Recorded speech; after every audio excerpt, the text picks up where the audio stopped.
Hey guys, I am Rajni West, first year MBBS student in Samara State Medical University.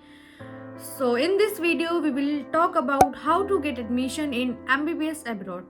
यार जैसे काफ़ी सारे बच्चों की क्वेरीज रहती है, उनको एडमिशन तो लेना है but how, what is the process, what is the eligibility and what are the documents required for it. So after this video you will have no doubt, so make sure to watch this video till the end.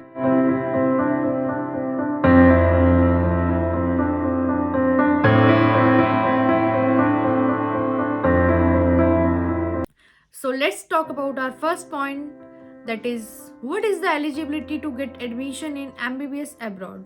So यार हम अगर eligibility की बात करें और NEET ना हो, ऐसा नहीं हो सकता. तो NEET is mandatory for all the Indians to get admission in MBBS abroad. NEET qualify होना चाहिए according to your categories, like general, OBC, SC, अपने कैटेगरी के हिसाब से आपका जो है नीट क्वालिफाई होना चाहिए. यहाँ पे बहुत सारे बच्चों की क्वेरीज रहती है कि अगर वो बगैर नीट के MBBS अब्रॉड करना चाहें तो क्या होगा.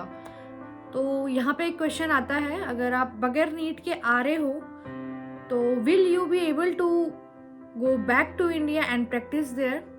तो इसका आंसर है नो. तो जो बच्चे सोच रहे हैं कि वो बगैर नीट के MBBS अब्रॉड कर सकते हैं, तो उनको ये भी पता होना चाहिए कि आप MBBS कर सकते हैं अब्रॉड से, लेकिन आप इंडिया में प्रैक्टिस नहीं कर सकते हैं. अगर आपको इंडिया में प्रैक्टिस करना है, इंडिया का लाइसेंस चाहिए, तो आपको नीट क्वालिफाई करके ही MBBS अब्रॉड करना पड़ेगा. यहाँ पे एक चीज़ आती है, जैसे कुछ बच्चों के प्लान्स होते हैं कि उनको बाहर या किसी और कंट्री में सेटल होना है या रशिया में ही सेटल होना है, they can come without NEET. But जिनको इंडिया वापस जाना है उनके लिए नीट मैंडेटरी है, वरना आपकी डिग्री जो है इनवैलिड मानी जाएगी इंडिया में. सो अगर हम दूसरी कैटेगरी की बात करें तो वही यार तुम्हारा 11th-12th में PCB होना चाहिए और तुम्हारा 50% मार्क्स होना चाहिए 12th में. और थर्ड एलिजिबिलिटी की बात करें तो तुम्हारी जो एज है वो 17+ होनी चाहिए MBBS करने की. Next point, that is what is the process to get admission in MBBS abroad. तो यार सबसे पहले तो you should select a good country, then a good university which fulfill all the criterias of NMC. And if you guys have any query regarding any university of Russia, you can contact me. So the next point is what are the steps to get admission. तो सबसे पहले तो यार आप लोगों को जो है अपनी सीट बुक करानी पड़ेगी. उसको हम बोल सकते हैं कि आपको कॉलेज में जो है रजिस्ट्रेशन कराना होगा, क्योंकि जो अच्छी अच्छी यूनिवर्सिटीज़ होती हैं उसमें जो है लिमिटेड सीट्स रहता है. तो बच्चे जो है अपनी सीट बुक करने के लिए, सीट होल्ड करने के लिए पहले से ही रजिस्ट्रेशन करा के बैठ जाते हैं अच्छी अच्छी यूनिवर्सिटीज़ में. फिर आता है सेकंड स्टेप, जो कि आपको अपनी स्कैन्ड मार्कशीट या डॉक्यूमेंट जो है अपने कंसल्टेंट को भेजनी है, और आपका जो कंसल्टेंट है वो आपको कॉलेज की तरफ से एडमिशन लेटर निकाल के देगा.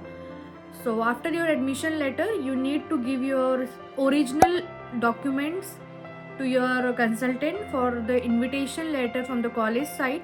और मैं बताऊंगी वो क्या क्या डॉक्यूमेंट्स हैं जो आपको देने हैं अपने कंसल्टेंट को. इनविटेशन लेटर के बाद आता है यार डॉक्यूमेंटेशन वर्क, जो कि आपका कंसल्टेंट आपको करके देगा. After your documentation the visa work starts. जो भी आपका कंसल्टेंट है वही ये प्रोसेस करेगा. You just need to give your documents which your consultant is asking for. And the last step is packaging. You need to do your packaging yourself and then fly towards your destination. So let's come to our next point, that is what are the documents required to get admission in MBBS abroad. यार documents एक इतना important चीज़ है ना MBBS abroad के लिए, क्योंकि यार काफ़ी जो बच्चे हैं उनके डॉक्यूमेंट्स इनकम्प्लीट रहते हैं और इस वजह से जो है उनका ईयर वेस्ट हो जाता है. तो मैं बताऊंगी उसमें क्या क्या डॉक्यूमेंट्स आपको चाहिए. सबसे पहले जो है आपको आपकी सीट बुक कराने के लिए आपकी एक आधार कॉपी और आपका जो है 10th की मार्कशीट लगेगी. ये है रजिस्ट्रेशन प्रोसेस के लिए. आधार की जगह आपका जो है आपकी कोई भी आइडेंटिटी चलेगी, बट मेनली जो है आधार कार्ड चल जाता है. फिर आता है एडमिशन लेटर. एडमिशन लेटर के लिए आपको जो है 10th और 12th की स्कैन मार्कशीट जो है अपने कंसल्टेंट को भेजनी है, और एक ID जो कि आप ऑलरेडी भेज चुके होंगे तो उसको भेजने की ज़रूरत नहीं है दोबारा.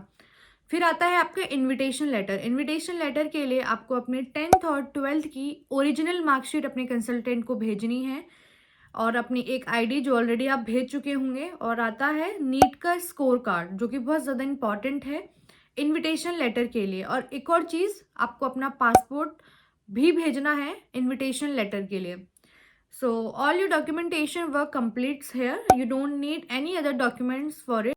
सो एट लास्ट आता है वीज़ा का वर्क, जो कि आपका जो कंसल्टेंट है ना वही आपको करके देगा। So you don't need to worry for it.